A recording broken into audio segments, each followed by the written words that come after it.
Assalamualaikum warahmatullahi wabarakatuh. Innal hamdalillah nahmaduhu wa nasta'inuhu wa nastaghfiruh wa na'udzu billahi min syururi anfusina wa min sayyiati a'malina. Man yahdihillahu fala mudhillalah wa man yudlil fala hadiyalah. Asyhadu an la ilaha illallah wahdahu la syarikalah wa asyhadu anna Muhammadan abduhu wa rasuluh. Ya ayyuhalladzina amanu taqullaha haqqa tuqatih wa la tamutunna illa wa antum muslimun.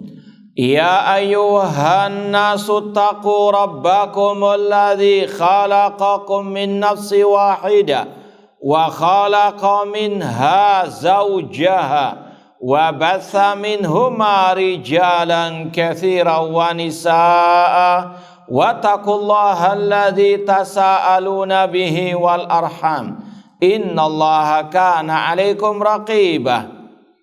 Ya ayyuhalladzina amanu taqullaha wa qulu qawlan sadida yuslih lakum a'malakum wa yaghfir lakum dhunubakum wa may yuti'illaha wa rasulahu faqad faza fawzan 'azima.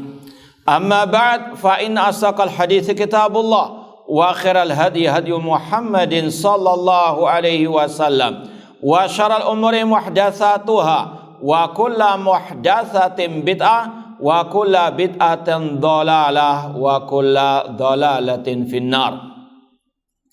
Ma'asal muslimin ikhwani fillah wa akhwati, bapak-bapak, ibu-ibu, saudara-saudari rahimani wa rahimakumullah. Alhamdulillah, segala puji bagi Allah Subhanahu wa taala yang mempertemukan kita kembali dalam kajian kitab Aqidah Al-Imam Asy-Syafi'i rahimahullahu taala yang disusun oleh Fadilatul Syekh Nu'man bin Abdul Karim Al-Watar hafidallahu ta'ala. Semoga Allah subhanahu wa ta'ala senantiasa memberikan kepada kita keistiqomahan dalam belajar akidah salaf dan berpegang teguh dengannya sampai akhir hayat kita nanti. Kita sekarang sampai pada halaman 43, bab maja'a anil imam Syafi'i rahimahullah annallaha a'ta nabiyyana sallallahu alaihi wasallam ma lam yu'ta nabiyyan qablahu. Bab tentang ucapan Al-Imam Asy-Syafi'i rahimahullah bahwasanya Allah memberikan kepada nabi kita Muhammad sallallahu alaihi wasallam yang tidak diberikan kepada nabi-nabi sebelumnya. Ini masih ada kaitan dengan pembahasan bab yang lalu tentang keutamaan dan kedudukan Nabi kita Muhammad sallallahu alaihi wasallam. Dan sudah kita sampaikan, wajib setiap muslim meyakini Nabi Muhammad SAW manusia yang terbaik, Nabi yang paling mulia, sebagaimana yang Rasul katakan sendiri, ana sayyidu waladi Adam wala fakhra. Aku adalah tuannya anak Adam. Namun ini kata Rasul bukan untuk bangga-banggaan. Namun inilah kenyataan yang ada. Beliau adalah manusia terbaik. Dan sudah kita sampaikan juga sebuah hadis Rasul sallallahu alaihi wasallam dalam Sahih Bukhari yang berkaitan dengan bab tadi. Nabi diberikan keistimewaan, di antaranya 5 keistimewaan dalam hadis yang kita telah bacakan pada waktu yang lalu yang tidak diberikan kepada nabi sebelumnya. Ada yang hafal enggak hadis ya? Dalam Sahih Bukhari. 6. Tentang bab ini. 6. Ada yang ingat enggak?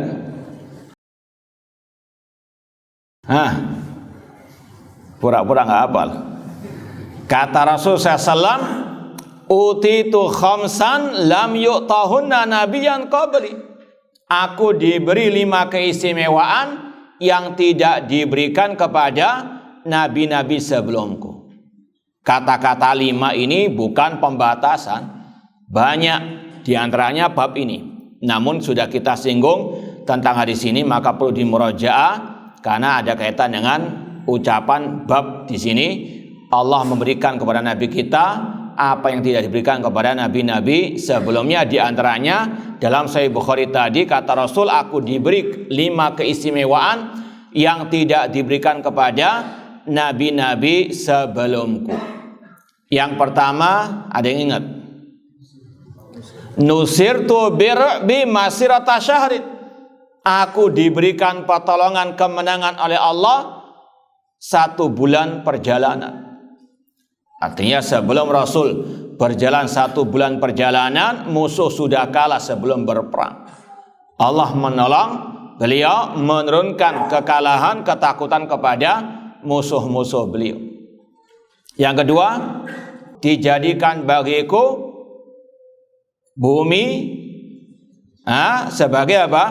Tempat yang suci dan sebagai tempat untuk sujud salat.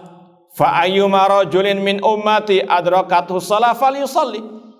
Kata Rasul, maka setiap umatku kalau sudah masuk waktu salat, silakan salat di mana saja. Namun jangan lupa hadis yang lain yang menyempurnakan ini, kecuali al-maqbarah wal hammam, kecuali kuburan dan kamar mandi atau toilet.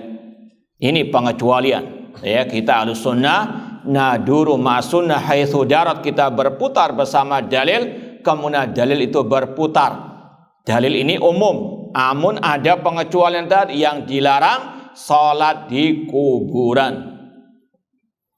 Kecuali salat apa? Salat jenazah. Kenapa demikian?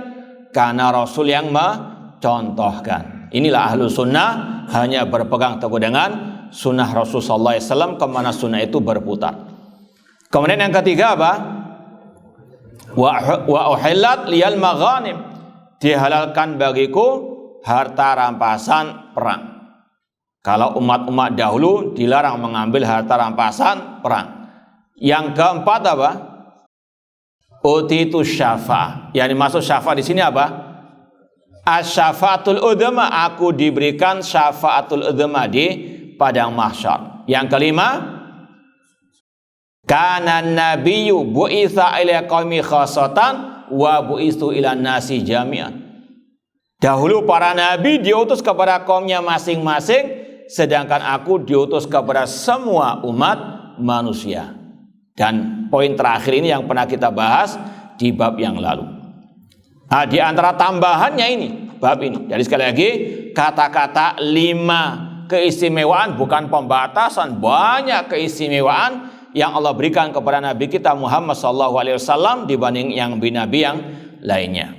Sama dengan kata-kata misalnya kata ulama, sab'atun yudhilluhumullah fi dhilli yauma la dhilla illa dhillu. Ada 7 golongan manusia yang akan Allah naungi di hari yang tidak naungan pada waktu itu. Ini juga bukan apa?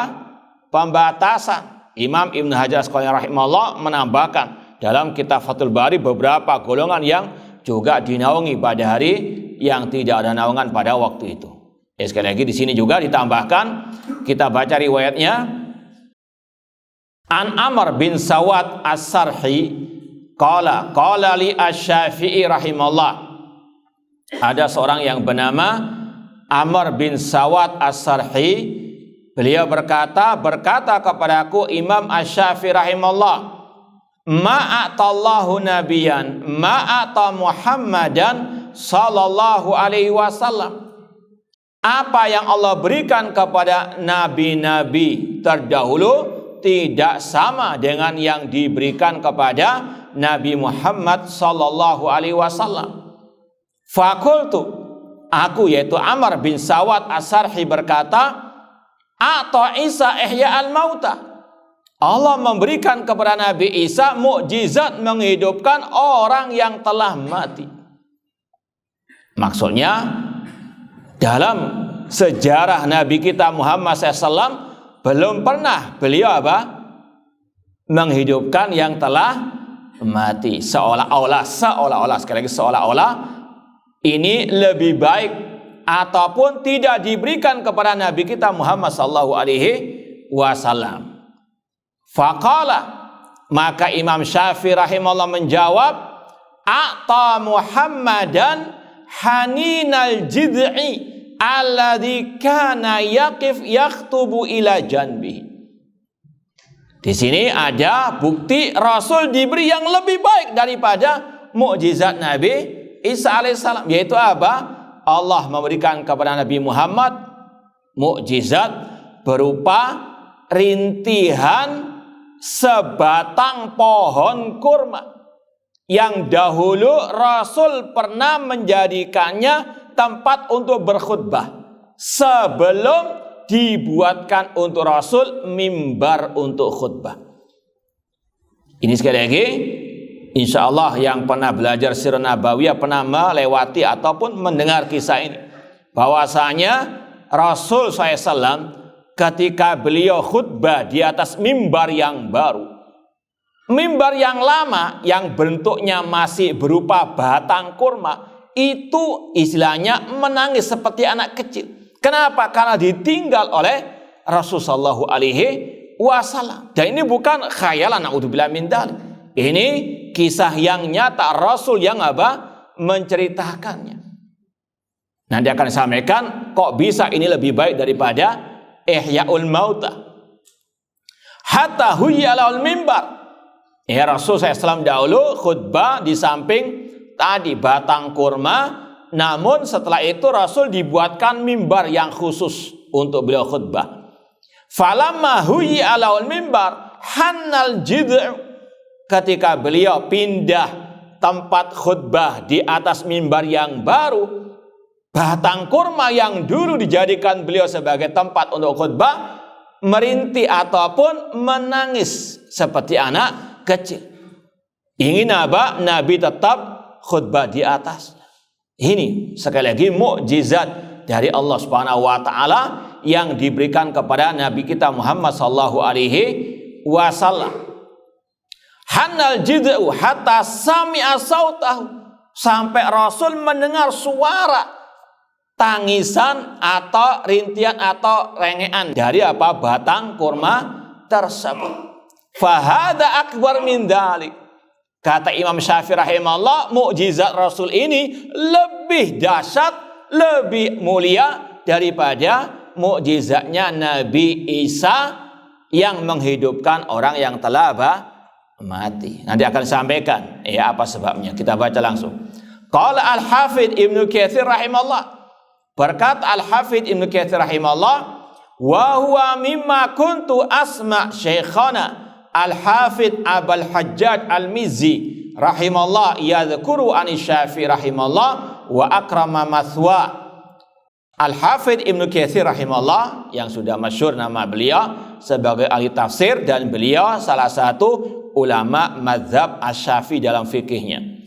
Kata Imam Al-Hafidz Ibnu Katsir rahimahullah, dan ini yang aku sering dengar dari guru kami, yaitu Al-Hafidz Abul Hajjaj Al-Mizzi rahimahullah, dan Al-Mizzi menyebutkannya, mengkisahkannya dari Imam Asy-Syafi'i. Semoga Allah memuliakan tempat tinggalnya di akhirat.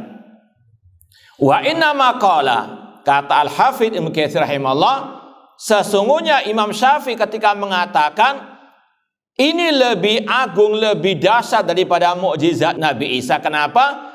Li'annal jid'a laisa mahallan lil haya.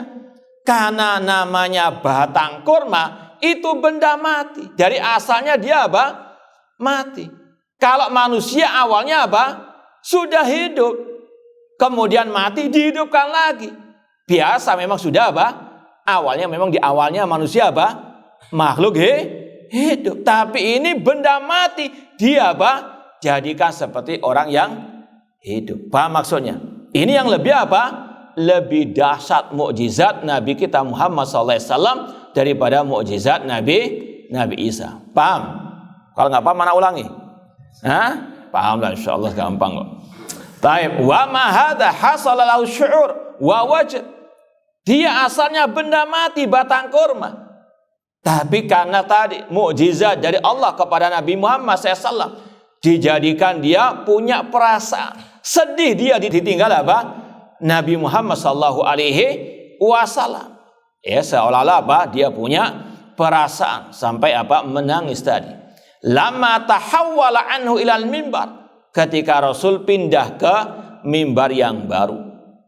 Fa'anna, dia merintih. Wahana, dia menangis atau merengek. Haninal isyar, seperti rengean unta. Hatta nazala ilaihi Rasul sallallahu alaihi wasallam. Sampai Rasul pun juga kasihan. Beliau pun turun dari mimbar. Fahtadhanahu, Rasul pun seolah-olah apa? Memeluknya. Wasakanahu, dan menenangkannya. Hatta sakan, sampai apa? Sampai dia tenang dan diam. Ini Rasul perlakukan seperti apa? Ya tadi, makhluk hidup seperti anak kecil ataupun mungkin seperti seekor unta yang sedang ditinggal mungkin ibunya dan seterusnya. Dia ditenangkan oleh apa? Rasulullah sallallahu alaihi wasallam. Ini lebih dahsyat daripada mukjizatnya Nabi Isa alaihi assalam. Qala Al-Hasan Al-Basri rahimahullah, berkata Imam Al-Hasan Al-Basri dari kalangan tabi'in, fa hadzal jid'u hanna ilai, batang kurma itu hanna ilai, tadi menangis kepada Rasulullah sallallahu alaihi wasallam. Fa innahum ahaqu an yahnu ilaihi, dan memang selayaknya betul mereka apa? Merengek kepada Rasul SAW. Ini sekali lagi ketika Rasul masih hidup tentunya. Wa amma audul haya ila jasadin kanat fihi biidnillahi fa'azim. Meskipun masalah Nabi Isa bisa menghidupkan orang yang mati dengan seizin dari Allah, memang itu mukjizat yang luar biasa juga.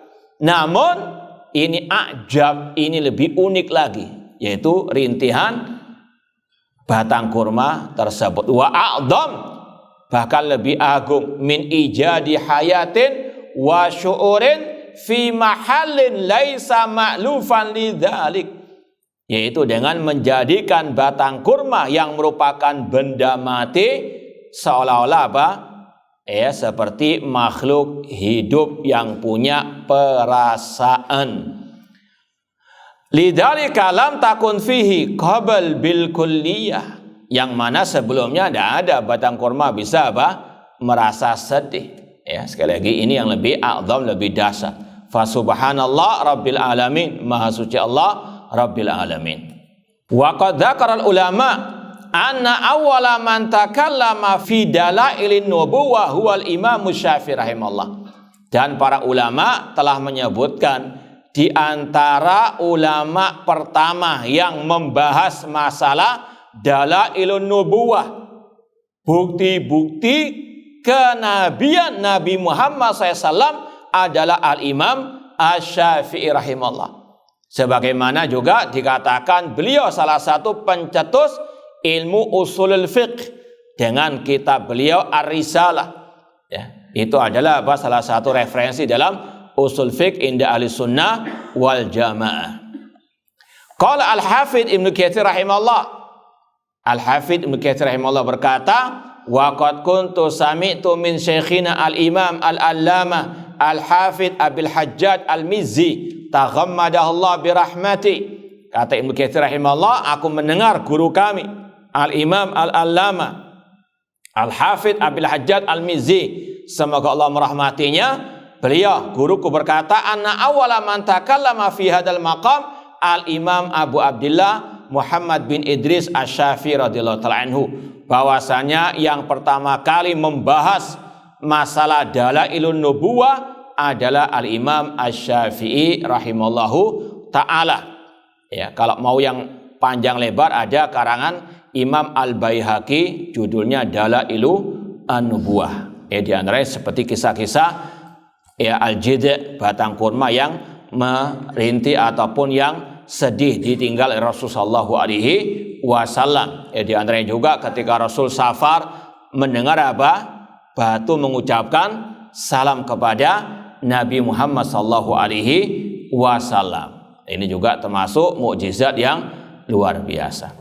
Intinya ini Nabi kita Muhammad SAW diberikan keistimewaan yang tidak diberikan kepada nabi-nabi sebelum beliau, dan dari situlah kita sudah sangat yakin beliau adalah Sayyidu Waladi Adam. Beliau adalah manusia terbaik, Rasul yang termulia di antara manusia-manusia para rasul-rasul yang mulia tersebut. Di sini ada sedikit pertanyaan, paling enggak biar nggak ngantuk. Kita yakin Rasul Sayyidu Waladi Adam. Kemarin sudah pernah kita bahas cara menjamaahkan dua ayat yang kelihatannya kontradiksi. Antara apa? Tilka rusulu faddalna ba'dhum ala ba'din, dengan ayat apa? Ayat apa yang la nufarriqu baina adim mir rusuli. Apa cara menjamaahkannya? Masih ingat enggak? Ayat tilka rusulu itu masalah keutamaan masing-masing, adapun la nufarriq tentang keimanan. Nah, sekarang ada dua hadis. Yang pertama tadi ana sayyidu waladi Adam. Tapi ada dalam Sahih Bukhari, Rasul mengatakan la tufaddiluni ala Musa. Jangan kalian mengutamakan aku atas Nabi Musa. Atau dalam riwayat la tufaddilu bainal anbiya. Jangan kalian mengutamakan di antara para nabi. Paham pertanyaannya?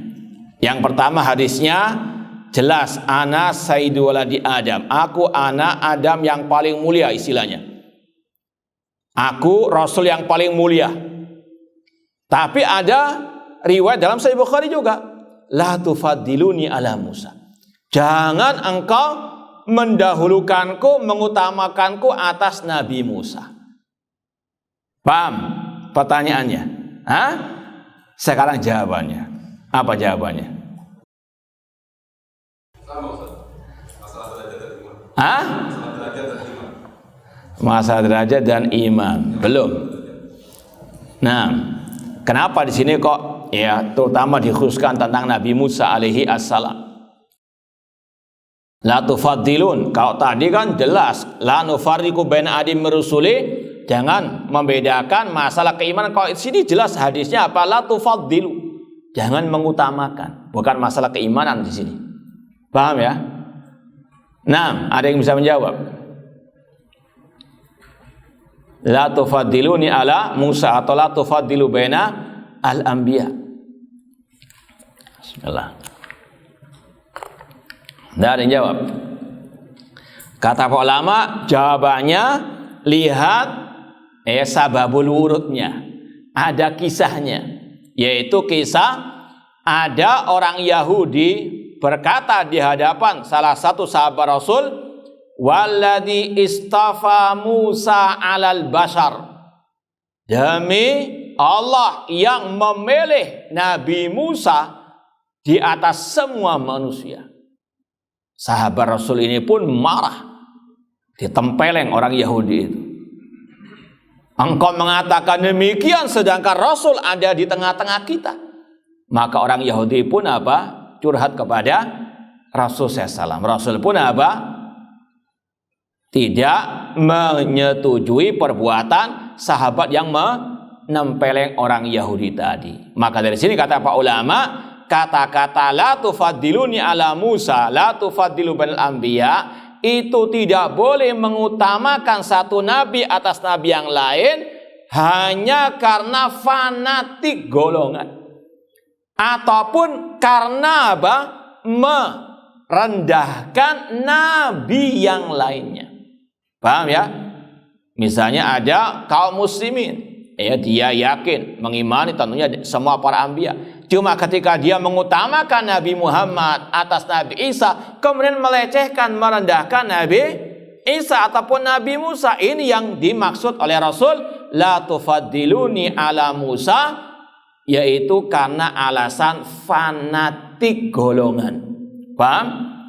Tidak boleh mengutamakan para nabi karena fanatik golongan atau karena ada unsur melecehkan nabi daripada nabi-nabi Allah yang lain. Faham, Tom? Alhamdulillah. Taib, kalau sudah paham kita lanjutkan bab berikutnya. Ini bab tentang maja'a anil Imam Syafi'i rahimahullah fi dhabitil bid'ah wa dhammi ahliha.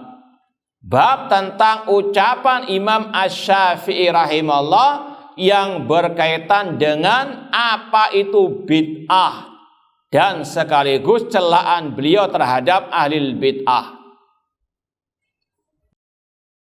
Dan ini perlu disampaikan kepada kaum muslimin, terutama yang mengaku pengikut Imam Asy-Syafi'i, yang mereka banyak menyalahgunakan ucapan Imam Asy-Syafi'i demi melegalkan, membenarkan kebid'ahan mereka. Padahal mereka gagal paham tentang ucapan Imam Asy-Syafi'i rahimahullahu ta'ala.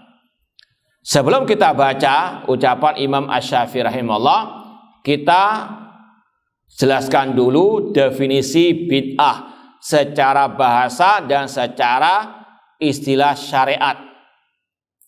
Adapun secara istilah bahasa, semua yang baru, sesuatu yang baru namanya apa? Bid'ah dalam secara bahasa. Itu secara bahasa semua yang baru namanya apa? Bid'ah. Handphone, alat-alat komunikasi yang ada sekarang ini bid'ah. Rasul SAW di dalam Al-Quran Allah katakan, Qul ma kuntu bid'am minar rusul. Katakan wahai Nabi Muhammad, aku yaitu Nabi Muhammad bukan bid'ah dari para rasul. Maksudnya beliau bukan yang pertama dari apa? Para rasul. Sudah ada rasul-rasul sebelum beliau. Itu sesuatu yang baru namanya apa? Bid'ah. Allah badi'us samawati wal ard. Allah badi' dari kata-kata bid'ah.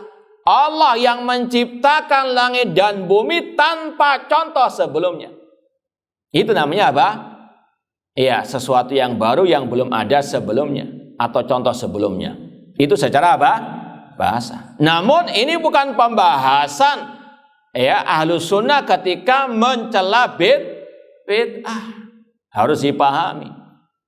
Namun yang dicela oleh Ahlus Sunnah adalah bid'ah secara syariat. Istilah syariat. Apa itu bid'ah? Yang paling mungkin lebih komplit definisi dari Imam Asy-Syatibi rahimahullah dalam kitab Al-I'tisam. Ada yang hafal? Murajaah. Apa itu al-bid'ah indal Imam Asy-Syatibi rahimahullah?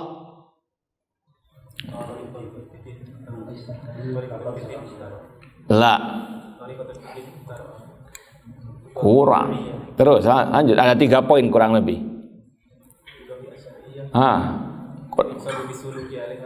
Taib ahsanta. Kalau mau yang menulis bahasa Arabnya, al-bid'ah hiya ibaratun. Al-bid'atu hiya ibaratun an tariqatin fid din mukhtara'ah. Ibaratun an tariqatin fid din mukhtara'ah. Ibaratun an tariqatin fid din mukhtara'ah tudahi asyariyata. Tudahi asyariyata atau asyariata. Yuksadu bisuluki alaiha, yuksadu bisuluki alaiha, yuksadu bisuluki alaiha al-mubalaghatu fit ta'abbudi lillahi ta'ala. Yuksadu bisuluki alaiha al-mubalaghatu fit ta'abbud lillahi ta'ala. Dari awal al-bid'ah kata Imam Asy-Syatibi rahimahullah hiya ibaratun an tariqatid din mukhtara'ah. Bid'ah adalah suatu jalan yang diada-adakan dalam urusan agama. Ini yang paling penting. Dalam urusan apa?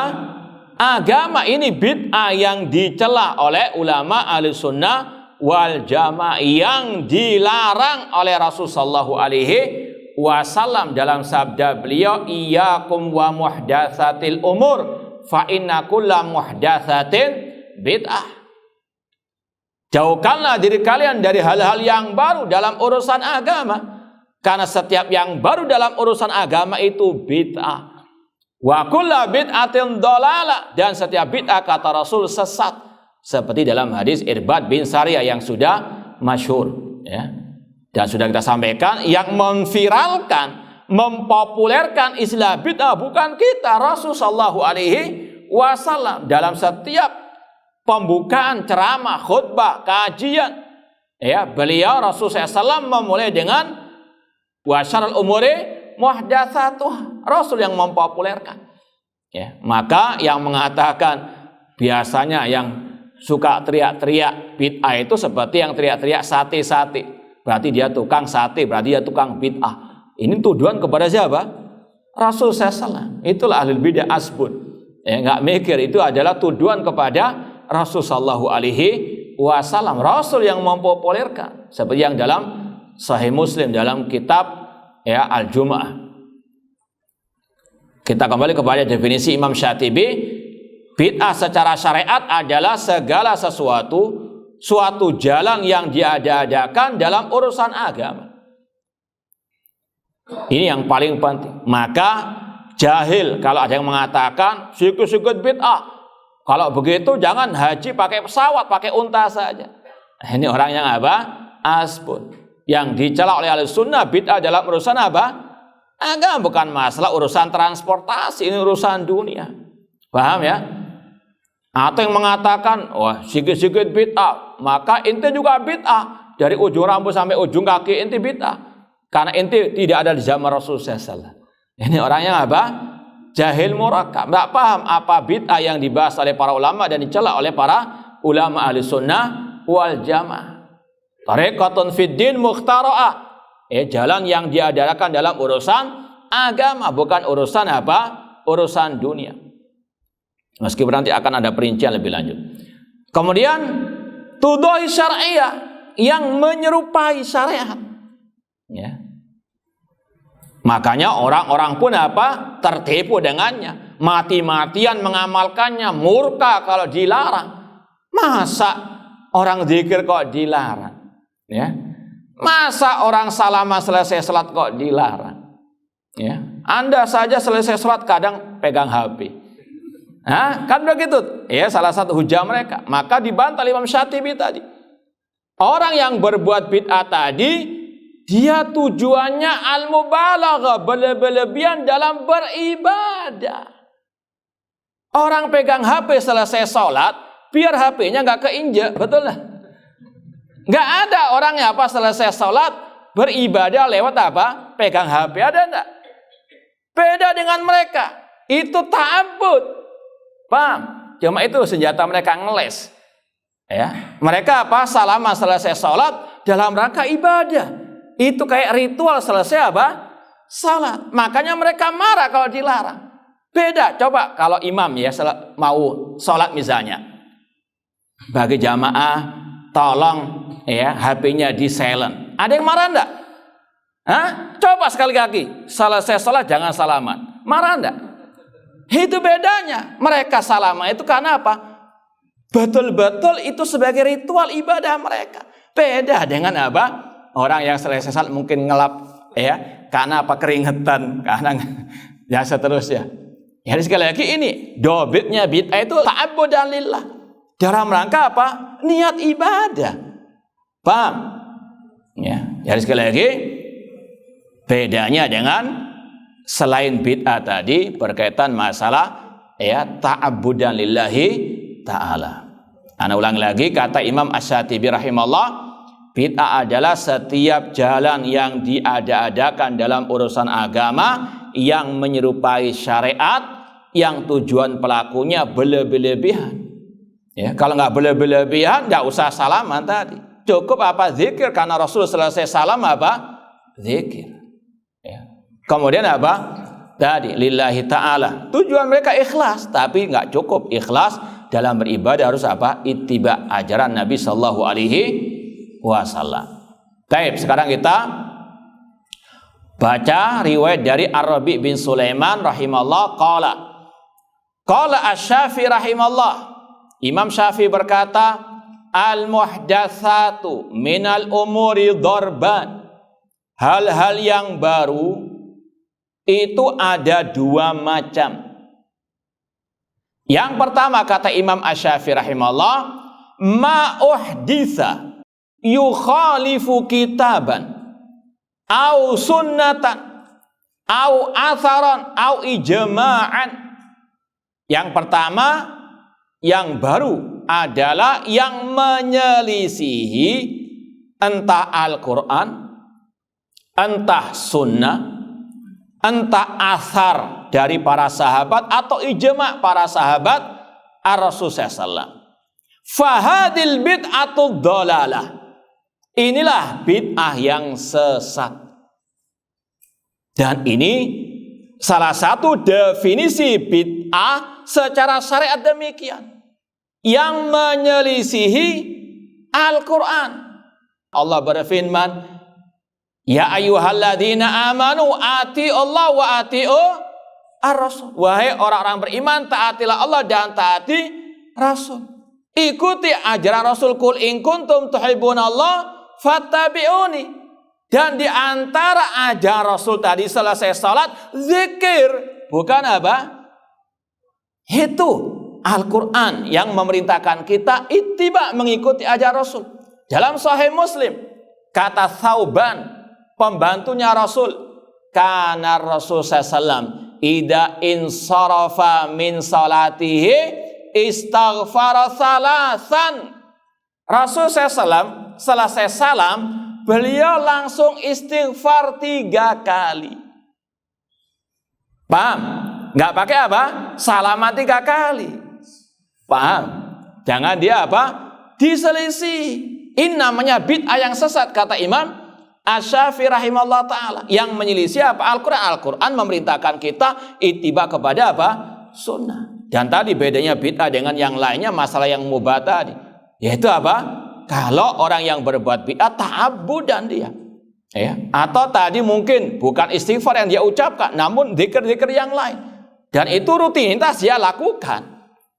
Paham?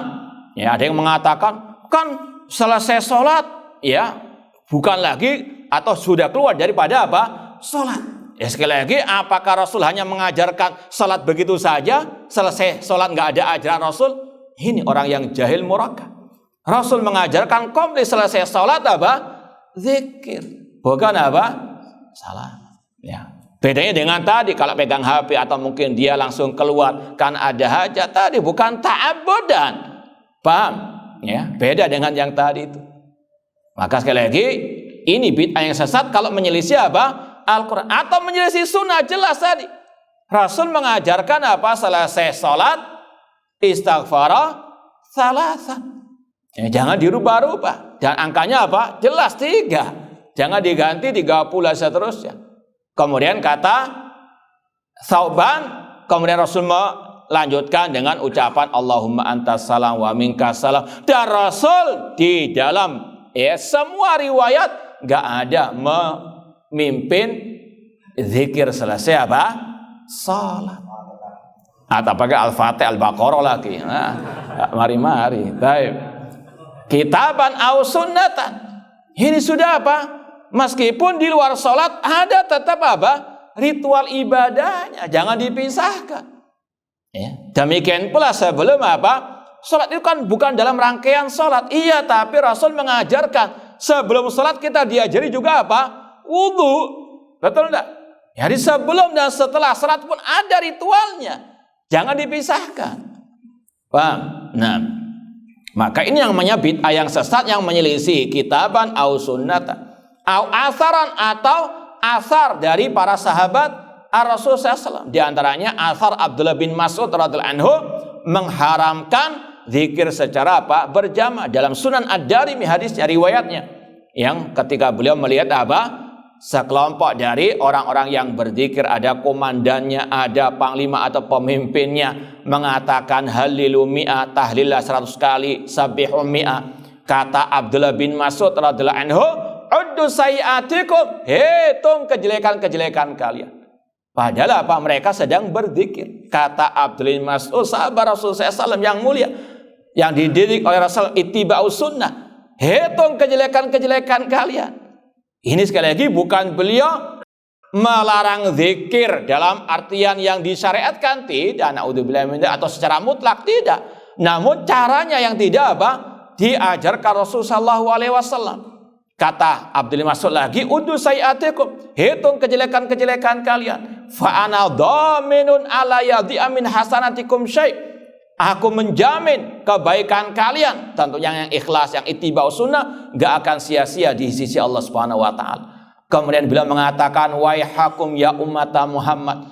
Alangkah celakanya kalian wahai umat Muhammad yang berbuat bid'ah ini.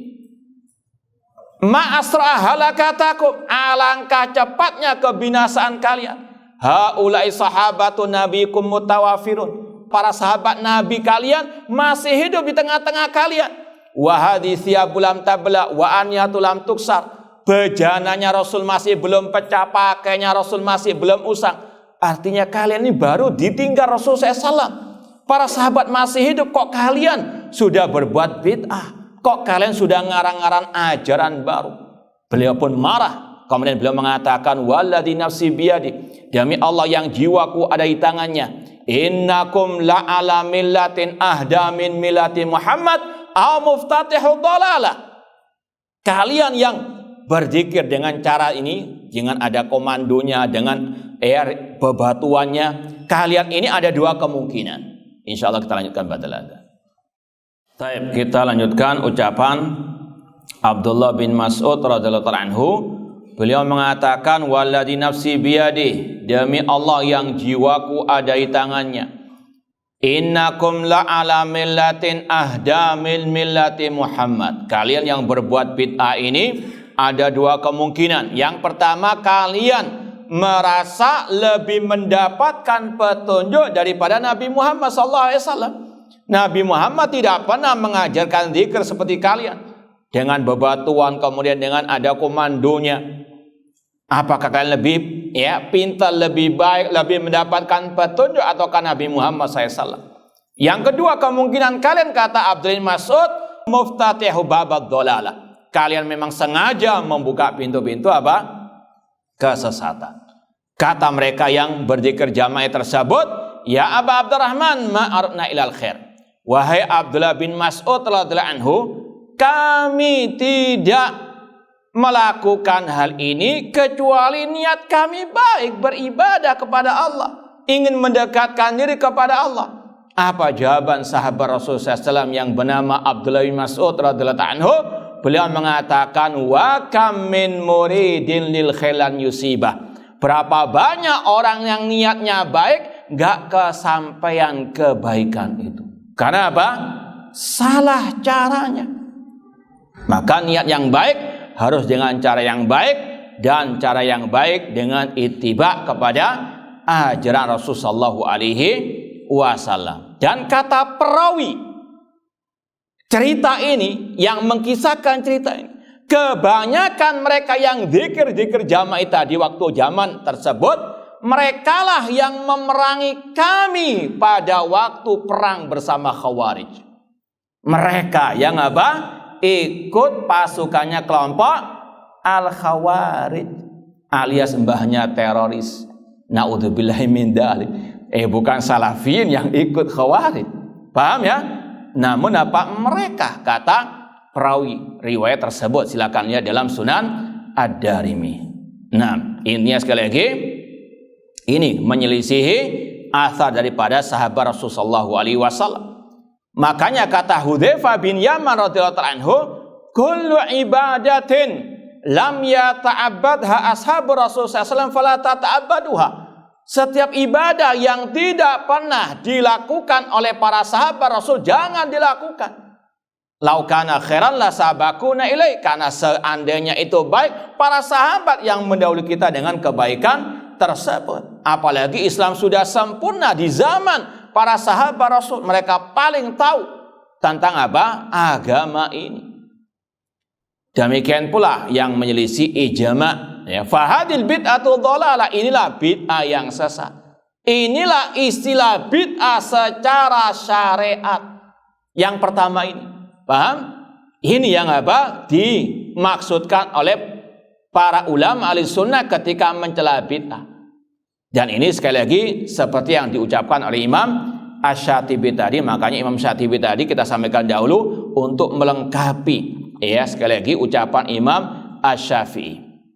Asalnya bid'ah yang kedua kata Imam Syafi'i, ma'uhditsa minal khair, apa yang diada-adakan dari kebaikan, la khilafa fi li wahid min hada, yang tidak ada perselisihan lagi di dalamnya, fahadhihi muhdatsatun ghairu madzmumah, dan ini adalah hal yang baru yang tidak tercela. Ini bid'ah secara bahasa. Ini yang disalahpahami oleh sebagian orang. Kata Imam Syafi'i yang penting baik, maka itu apa? Tidak tercela, berarti ada bid'ah hasanah. Maka dijawab oleh para ulama, yang kedua ini bid'ah secara bahasa. Mana buktinya? Beliau mengatakan, waqad qala Umar radhiyallahu anhu fi qiyami syahri Ramadan. Umar bin Khattab berkata ketika bulan suci Ramadan, ketika mengumpulkan manusia salat tarawih berjamaah, Umar berkata, nikmatul bid'atu hadhihi, ini sebaik-baik bid'ah. Salat tarawih secara berjamaah pernah nggak dicontohkan oleh Rasul? Pernah. Berarti itu bid'ah dalam bahasa atau dalam syariat? Dalam bahasa.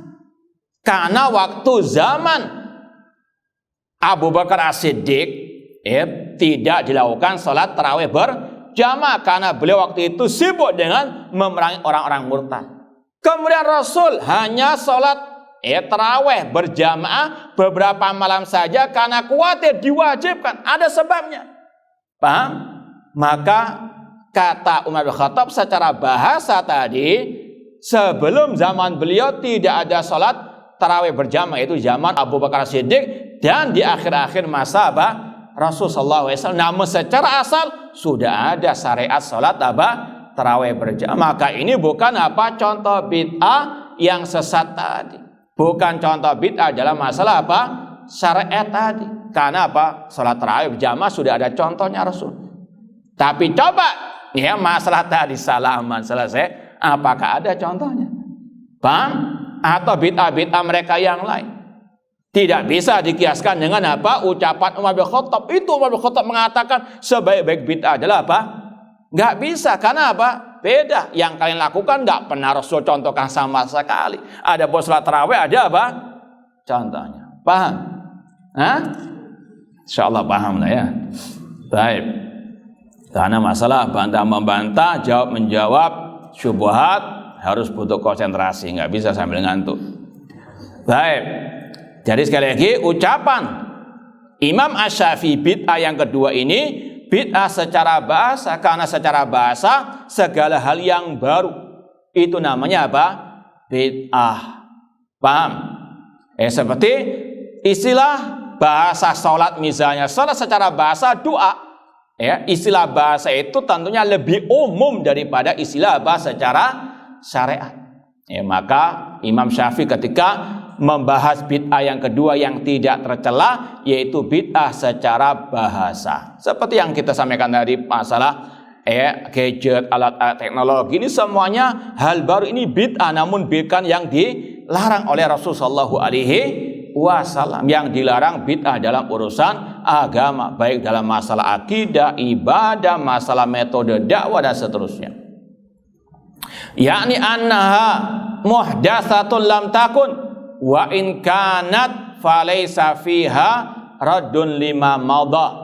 Kata beliau bahwasanya inilah yang baru yang dulunya belum ada, itu terutama tadi di zaman Abu Bakar As-Siddiq dan di akhir-akhir Rasulullah SAW mau meninggal dunia. Meskipun wa in kanat, yaitu pada waktu zaman Rasulullah SAW sudah dilakukan beberapa malam. Nah, Demikian pula riwayat berikutnya mirip dengan yang pertama tadi. Beliau Imam Syafi'i membagi bid'ah menjadi dua. Wa an Harmalata ibni Yahya qala sami'tu Muhammad ibna Idris Asy-Syafi'i yaqul al bid'atu bid'atan. Kata Imam Syafi'i bid'ah ada dua. Bid'ah mahmudah, bid'ah yang terpuji, wa bid'ah madmumah, dan bid'ah yang tercela. Kemudian beliau perinci sama dengan yang di atas tadi. Fama wafaqa sunnah fahuwa mahmud. Yang sesuai dengan sunnah maka itu apa? Terpuji. Contohnya nanti sama dengan masalah tadi, salat tarawih. Itu yang sesuai dengan sunnah. Artinya apa? Ini bukan bid'ah secara syariat. Karena apa? Salat tarawih sudah ada contohnya. Maka ketika dikatakan itu bid'ah, itu secara istilah apa? Bahasa. Maka bid'ah yang tidak tercela alias yang terpuji itu bid'ah yang secara bahasa. Paham? Seperti gadget, alat teknologi untuk kita menyampaikan. Nah, ini urusan-urusan dunia sebetulnya. Ini terpuji karena untuk apa? Menyebarkan kebaikan. Paham? Wa ma khalafa sunnah fahuwa madmum. Yang menyelisih sunnah maka itu yang tercela. Paham? Wahtajja biqauli Umar bin Khattab fi qiyam Ramadan nikmatul bid'atu hadihi. Dan beliau berhujah dengan ucapan Umar bin Khattab tadi, sebaik-baik bid'ah adalah ini, yaitu salat tarawih berjamaah. Seandainya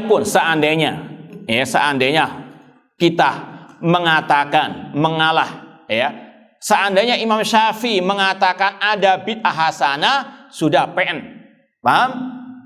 Namun bagaimana dengan sabda Rasul kullu bid'atin dolalah? Pilih yang mana? Ucapan Imam Syafi'i atau sabda Rasul sallallahu alaihi wasallam? Kalau kalian mengatakan iya ucapan Syafi'i yang lebih apa kami pegang, ganti saja wa asyhadu anna Syafi'i Rasulullah. Naudzubillahi min dzalik. Ya ayyuhalladzina amanu la tuqaddimu baina yadayillahi wa rasulih. Wallahu taala alam. Ini mau dijawab atau enggak pertanyaan ini? Baik, kita lihat juga pertanyaannya.